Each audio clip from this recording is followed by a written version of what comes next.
Magandang araw po sa inyo, Kuya Bari, at sa lahat ng nakikinig ng inyong channel. Ako nga po pala si Roger, tubong Masbate. Sa ngayon, nakatira kami ng aking asawa dito po sa Zamboanga City. May sarili na kaming bahay at mayroon na rin kaming negosyo sa tulong ng aking anak. Mahigit 10 taon ng seaman ang aking anak at wala pa ring balak na mag-asawa. Sisimulan ko po ang aking tunay na karanasan noong nasa Masbate pa lamang po ako. Natigil ako sa pag-aaral ng mga panahong iyon, Kuya Bari, dahil sa kakulangan sa pera. Magsasaka lamang kasi kami. Minsan nagtitinda lamang ako ng puto sa baryo upang may pambili kami ng daing o kahit anong pangangailangan sa bahay. Malayo kami sa kabihasnan, kaya kinakailangang may pondo kami sa kusina. Sa edad na 17, may naiibigan na akong mga babae. Hindi nga lang akong maalam manligaw, Kuya Bari, dahil nangingibabaw pa rin sa akin ang hiya. Naalala ko pa noon kung papaano ko ligawan ang kauna-unahang babaeng nagpatibok ng aking puso. Siya po si Maria. Hindi sa nililigawan ko si Maria, bagkus binibigyan ko siya ng puto sa tuwing makakasalubong ko siya sa daan. Dahil doon, unti-unti kong napapansin na napapalapit na siya sa akin. Magmula rin noon, palagi na kaming nagkikita sa tuwing inuutusan ako ng aking ina na lumuwas ng baryo. Hanggang sa lumalim na ang pagtitinginan naming dalawa. Subalit isang araw, nagbago po ang lahat nang bigla na lamang siyang naglaho na parang bula. Ayon sa nakakakilala sa kanya at malapit na kaibigan, lumuwas umano siya sa syudad upang maghanap daw ng trabaho dahil kinakailangang matustusan ang pag-aaral ng kanyang kapatid. Isinasalaysay kasi niya sa akin na may katandaan na ang kanyang ama't ina kaya't hindi na masyadong makatulong sa paghahanap buhay. Tila gumuho ang aking mundo ng mga panahong iyon, Kuya Bari. Subalit umaasa pa rin akong babalikan niya ako. Araw-araw po akong bumababa sa baryo sa pagbabakasakaling bumalik si Maria, ngunit bigo ako. Hanggang sa lumipas ang ilang buwan. Naghintay pa rin ako, ngunit gaya ng inaasahan, ni anino ng babaeng pinakamamahal ko ay hindi ko talaga nasilayan pa. Dahil doon, unti-unti na akong sumuko. Nawala na ako ng pag-asang babalik pa siya. Hanggang isang araw, nagdesisyon akong maghanap ng trabaho sa bayan kung saan doon ko nahanap ang pangalawang babaeng muling nagpatibok po ng aking puso. Masayang kausap itong si Lilia. Mabait at siya ang tipong babaeng hindi mo papakawalan. Nagpasya kaming magsama sa bahay ng kanyang tiyahin. Dahil wala namang ibang nakatira doon bukod sa kanya, pumayag na rin ako. Namasukan ako bilang tagaluto sa isang maliit na karinderya sa merkado. Sakto lang ang kita para mabuhay kami ni Lilia. Naghanap na rin si Lilia ng kanyang mapapagkakitaan gaya ng paglalaba sa pamilyang may kaya sa buhay. Hindi naman siya nabigo nang kunin siya ng mayamang mag-asawa. Pati paglilinis ng kanilang bahay ay pinagawa na sa kanya upang madagdagan ang kanyang kinikita. Dahil doon, nakapag-ipon kaming dalawa, Kuya Bari. Halos araw-araw may kumukuha sa kanya, subalit tinatanggihan niya dahil mas malaki po ang bigay sa kanya ng mag-asawang Merla at Lito. Dumating na nga sa punto na doon na siya pinapatulog ng mag-asawa, bagay na hindi ko naman pinayagan dahil wala akong kasama. Wala kasing anak ang mag-asawa ng mga panahong iyon, Kuya Bari. Lumipas ang ilang araw na parati ng ginagabi ng uwi si Lilia. Ngunit ganun pa man, ipinagkibit balikat ko na lamang ang bagay na iyon. Sa aking isipan lang, trabaho lamang ang pinagkakabalahan ng aking kinakasama at hindi ko dapat siya pag-isipan pa ng masama. Hanggang sa isang gabi, habang tahimik kong binabagtas ang daan pauwi sa amin nang makarinig ako ng kakaibang ingay na nagmula sa likurang bahagi ng malaking puno ng akasya. Sa hindi malamang dahilan, biglang nanindig ang aking balahibo sa aking batok. Napapalunok ako ng laway at walang lingon likod akong tumalilis ng takbo. Noong tuluyan na akong makarating, natigilan ako sa paghakbang nang matanaw sa di kalayuan si Lilia na paika-ikang naglalakad. Kumunot ang aking noo kasabay ng unti-unting pagkabog ng aking dibdib. Batid kong mayroong hindi magandang nangyari sa kanya, kaya naman mabilis ko siyang sinalubong upang alalayan. Pagdating namin sa bahay, kaagad kong tinanong si Lilia kung ano ang nangyari. Subalit tanging pag-iling lamang ang kanyang itinugon sa akin. Dahil doon, hindi ko na siya kinulit pa kahit ramdam na ramdam kong may inililihim siya sa akin. Maganda naman ang takbo ng pagsasama namin ng sumunod na mga araw. Kahit abala kami sa kanya-kanya naming gawain, nabibigyan naman namin ng oras ang isa't isa. Subalit hindi ko inaasahan ang biglaang pagbabago ng ugali ni Lilia isang araw. Matamlay siya. Tila may dinaramdam siyang sakit. Hindi rin makausap ng maayos. Kaya naman ng araw ding iyon, nagpa siya akong dalhin siya sa pinakamalapit na center. Subalit ayon sa mga midwife, walang nakikitang sakit sa kanyang katawan. Dahil dito, iniuwi ko siya sa bahay. Inalagaan. Nagbabakasakali akong dala lang iyon ng pagod at kailangan lamang niya ng pahinga. Subalit, habang lumilipas Kuya Bari ang mga araw, lalong lumalala ang kalagayan niya. Hindi na rin siya nakapaglalaba sa mag-asawang Merla at Lito, kaya naman nagulat na lamang ako kinagabihan ay sila mismo ang dumalaw sa amin. Hindi ko batid kung bakit alam nila ang aming tirahan, gayong may kalayuan ito sa labasan. Isa pa, wala rin kaming binanggit sa kanila. Ngunit ganun pa man, nagpapasalamat pa rin ako sa pagmamalasakit na ibinigay nila kay Lilia. Nagdala sila ng maraming prutas at isda. Lahat iyon bigay lamang daw sa amin. Walang sawa akong nagpapasalamat lalo na't nag-alok pa sila ng mga medisina. Hindi nagtagal, gumaling si Lilia sa kanyang sakit na maging ako ay hindi alam ang dahilan. Ipinaubaya ko na lamang sa mag-asawa ang lahat. Makalipas ang ilang araw, muling bumalik sa paglalabada si Lilia. Subalit kapansin-pansin ang biglaang pagbabago ng kanyang ugali. Ang dating mabait ay napalitan ng malahalimaw na pag-uugali. Parati na niya akong sinisigawan kapag hindi ko kaagad nagagawa ang kanyang iniuutos. Dumagdag din sa isipin ko, sa tuwing sasapit ang gabi ay saka naman siya umaalis ng bahay. Katwiran niya, pinapapunta daw siya kina Sir Lito dahil may ipinag-uutos umano sila sa kanya. Doon pa lang Kuya Bari, may hinala na ako na baka mayroong hindi kaaya-ayang ginagawa ang aking kinakasama. Dahil sa mga pangyayaring iyon, nagsagawa po ako ng plano kung saan palihim ko siyang susundan. Nag-antay ako ng oras.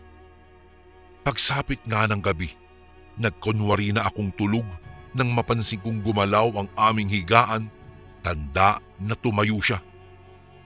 Tumalikod ako sa kanya upang hindi niya ako mapansing nagtutulog-tulugan lamang. Makaraan lamang ang ilang sandali. Ramdam ko na ang ingay ng pintuan. Dahan-dahan akong bumangon nang maramdaman kong naisara na niya ito. Kinuha ko ang itim kong sombrero bago nagmamadaling lumabas. Naabutan ko siya na kasalukuyang naglalakad sa gilid ng daan patungo sa bahay ng mag-asawa. Napapalunok pa nga ako ng laway kasabay ng biglaang pagkabog ng aking dibdib. Hindi ko batid kung bakit ganoon na lamang magreklamo ang aking isip, gayong mabait naman sa amin sina Sir Lito. Sila yung tipong mga tao na wala kang masasabi dahil sa taglay nilang kabaitan, kaya walang dahilan upang pagdudahan ko pa sila. Sa katunayan, may inabot pa silang pera sa amin noong nangangailangan kami. Huminga ako ng malalim bago ipinagpatuloy ang paglalakad. Makalipas lamang ang ilang minuto, narating din namin ang malaking bahay ng mag-asawa. Binuksan ni Lilia ang gate na tila ba pagmamay-ari niya ang bahay na iyon. Tahimik ko lamang siyang pinagmamasdan mula sa di kalayuan habang dahan-dahan siyang pumasok sa loob. Naghintay lamang ako ng ilang minuto bago sumunod doon. Nakikiramdam ako habang dahan-dahan kong inihahakbang ang mga paa ko patungo sa loob. Tila ba may nakamasid sa akin? Bigla ring nag-init ang aking pakiramdam sa hindi malamang dahilan. Dahil doon, binilisan ko ang aking paglalakad patungo sa loob ng bahay. Subalit natigilan po ako nang makarinig ng pamilyar na ingay mula sa malapit na silid. Kaya't dumoble pa ang kabang nararamdaman ko ng gabing iyon, Kuya Bari. Sumilip ako sa nakabukas na pintuan. Biglang namilog ang aking mga mata sa aking natuklasan. Tila ako'y sinasakal sa nakita habang unti-unting naglandas ang mga luha sa aking pisngi. Sa takot na baka makita nila ako, dahan-dahan kong inihakbang ang aking mga paa palabas ng bahay, dala ang sama ng loob. Subalit natigil din iyon nang mapansin ko ang ilang bote na nakahilera sa maliit na mesa. Hindi ko wari kung anong klaseng mga gamot iyon, ngunit nanaig pa rin sa akin ang ginawa nilang kababalaghan kung saan nagtaksil sa akin si Lilia. At ang masakla pa, Kuya Bari, naroon lamang sa loob ang asawa ni Sir Lito habang walang pakundangang pinagsasawaan nito ang aking kinakasama sa ibabaw ng kama. Tumakbo ako papalayo sa bahay na iyon.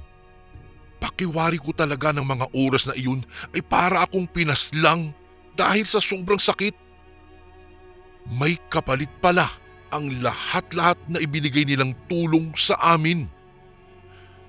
Hindi ko akalain na doon hahantong ang pagsasama namin ni Lilia. Lakad-takbo ang aking ginawa hanggang sa mapansin kong hindi na pamilyar sa akin ang naturang lugar. Nagpalinga-linga ako sa paligid. Madilim at walang kabahay-bahay. Nagsimula na akong kabahan. Tila may nagmamatsyag sa akin mula sa di kalayuan. Ang nararamdaman kong inis at galit ng mga oras na iyon ay napalitan ng takot. Naisin ko mang bumalik sa aking pinanggalingan ay hindi ko na magawa. Bagkus tila may nag-uudyok sa akin upang magpatuloy lamang sa aking paglalakad. Sinunod ko ang nais ng aking isip. Nagtuloy-tuloy lamang ako sa paghakbang hanggang sa makarating ako sa isang malawak na patag. Kumunot ang aking noo dahil maliwanag sa lugar na iyon gawa ng may nakahilerang sulo sa paligid.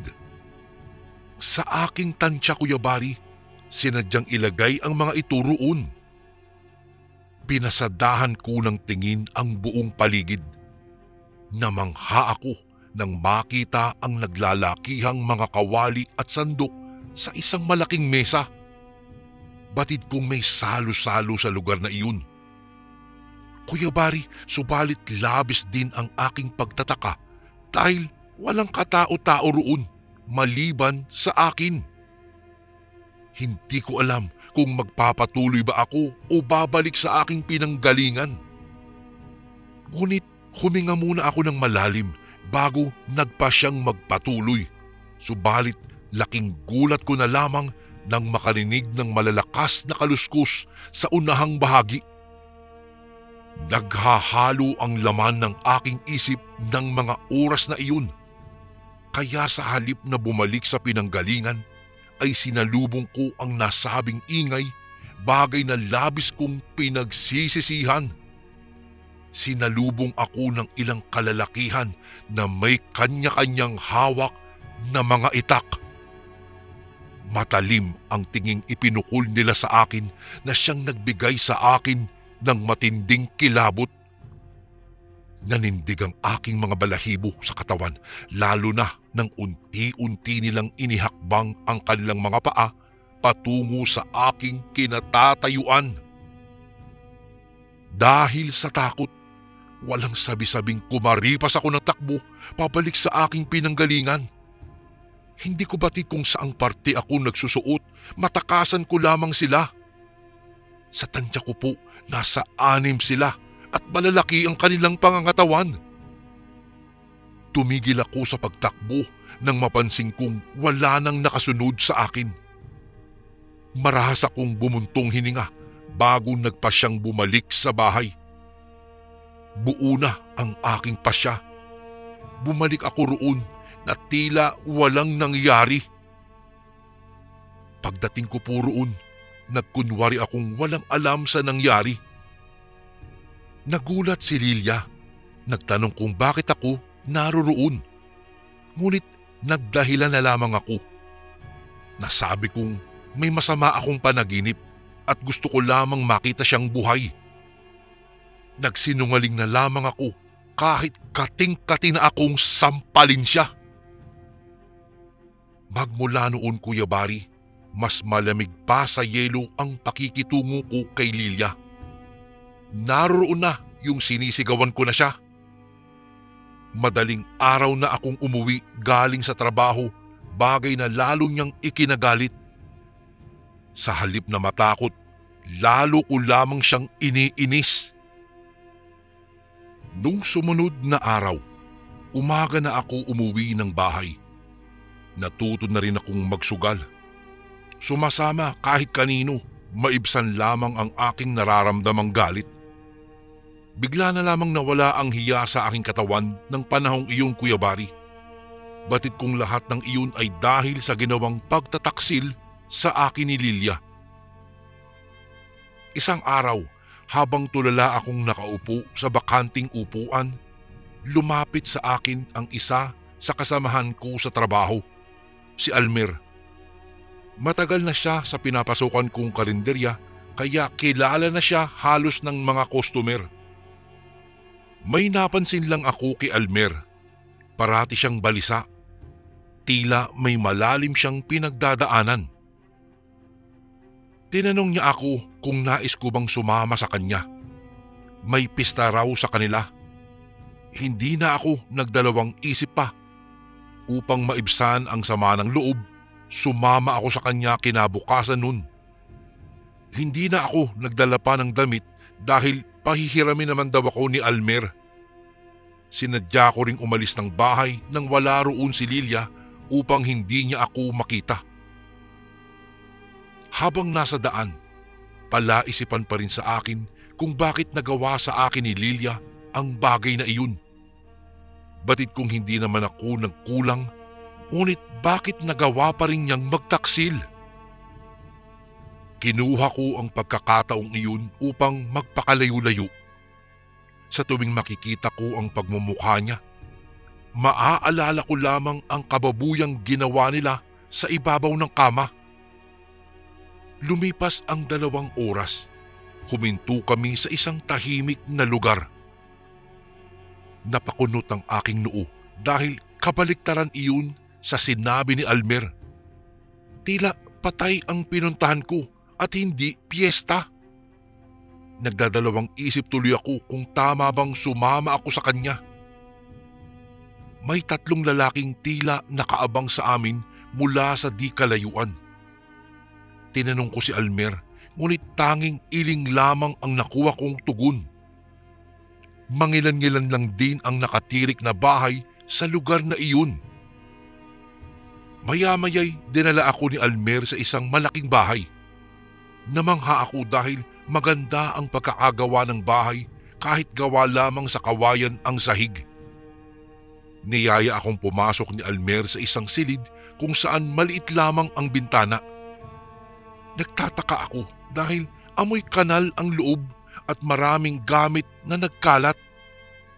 Ganun pa man, nagpasalamat pa rin ako kay Almer dahil kahit papaano naibsan ang nararamdaman kong sakit na idinulot sa akin ng babaeng pinakamamahal ko. Nagtungo ako sa bintana sa binuksan iyon. Napatingin ako sa kalangitan. Nag-aagaw na ang liwanag at dilim. Marahas akong bumuntong hininga bago nagpasyang umidlip muna.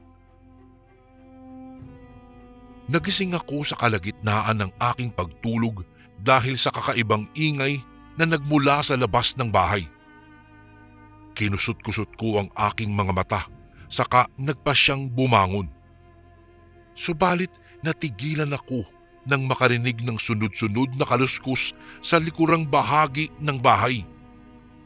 Nakuryoso tuloy ako kaya sa halip na lumabas, sumilip lamang ako sa maliit na siwang sa dingding.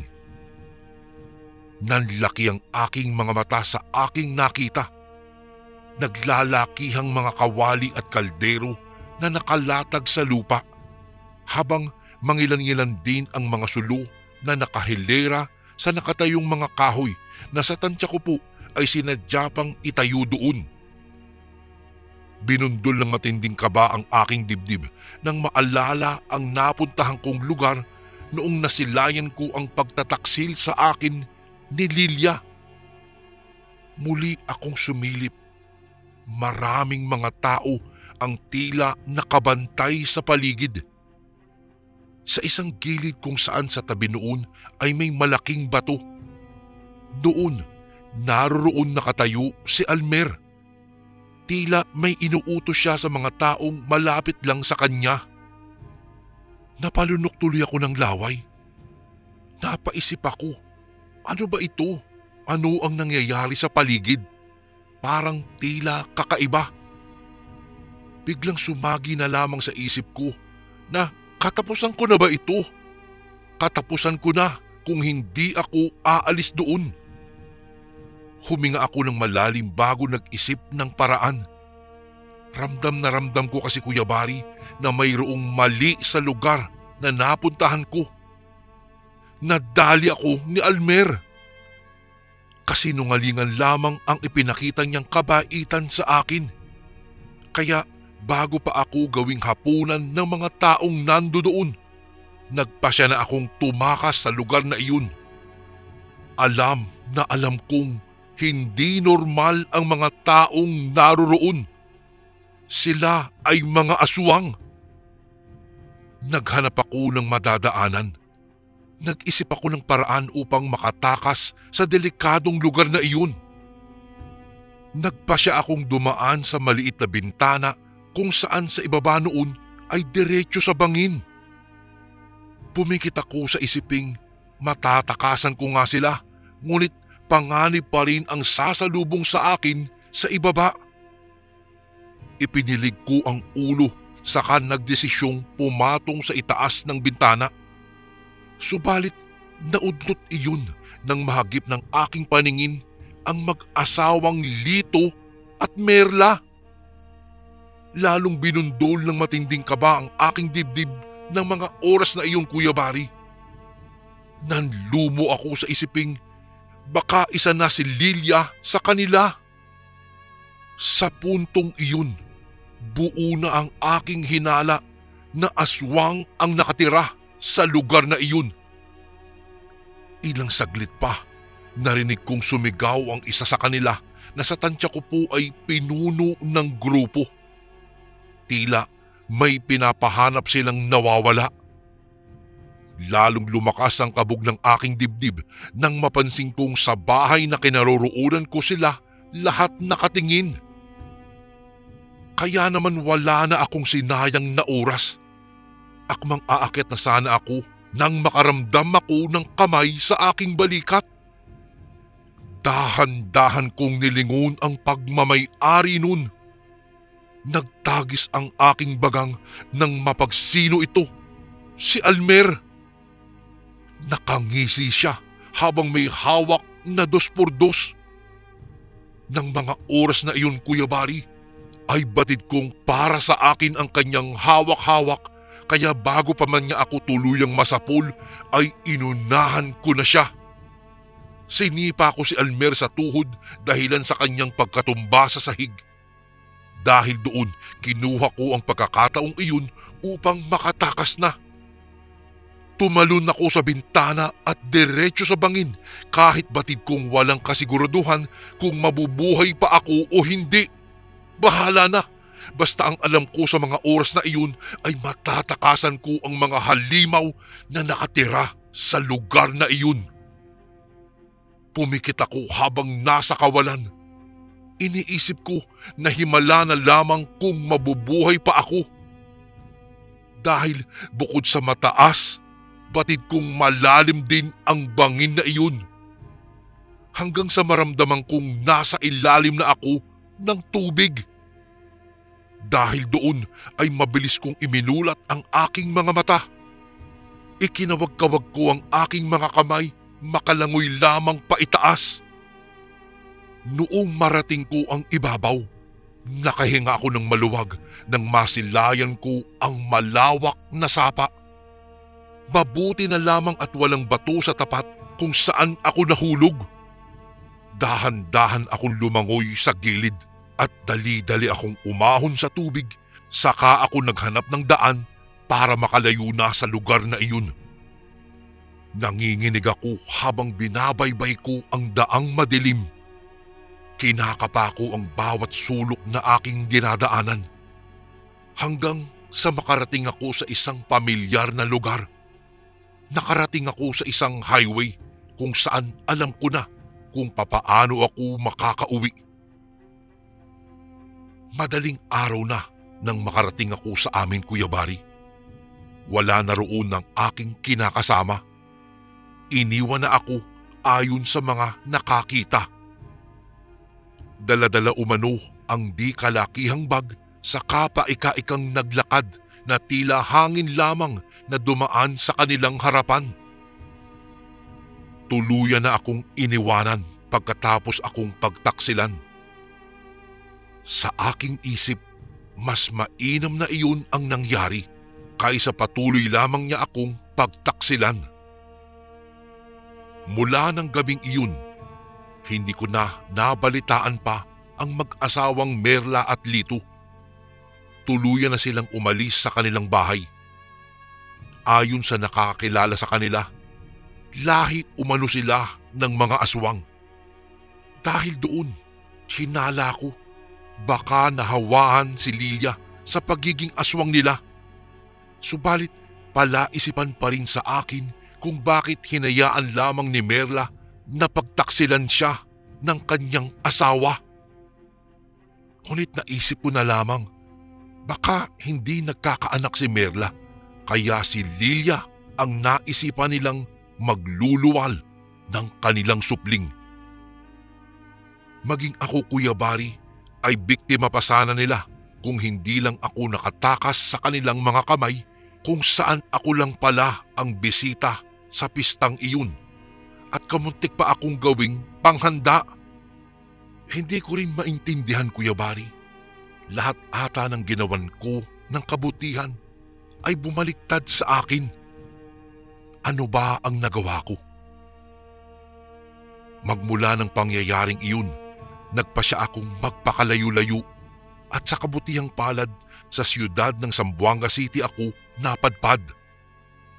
Doon ko na rin natagpuan ang babaeng ina ng aking anak ngayon. At habang patuloy ang paglipas ng panahon, natutunan ko po, Kuya Bari, na tanggapin at yakapin ang bawat bahagi ng aking nakaraan. Ang pista na iyon ay naging sandigan ng mga pagbabago sa aking buhay. Hindi ko akalain na sa likod ng dilim at takot, may liwanag at pag-asa pa ring nag-aabang. Nakita ko ang sarili ko na unti-unti nang lumalakad ng may tapang, na may bagong pangarap at pag-asa. Ang bawat hakbang ay isang paalala na sa kabila ng unos at mga pangyayari sa buhay, maaari pa rin tayong bumangon at magsimulang muli. At sa dulo, Kuya Bari, ng aking kwento, alam ko na ang lahat ng mga pagsubok na aking hinaharap ay nagbigay daan sa akin upang mas maging buo at mas bukas ang aking puso. Ang pista na iyon ay hindi lamang isang bahagi ng aking nakaraan, kung hindi isang mahalagang hakbang patungo sa aking hinaharap.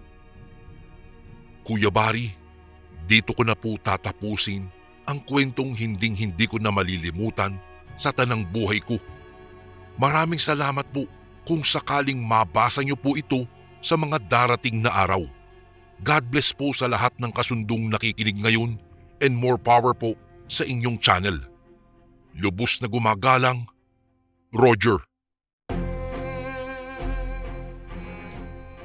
And again, maraming salamat po mga kasundo. Don't forget to subscribe and i-click nyo lang po yung bell na button para updated po kayo sa mga upcoming videos namin na paparating.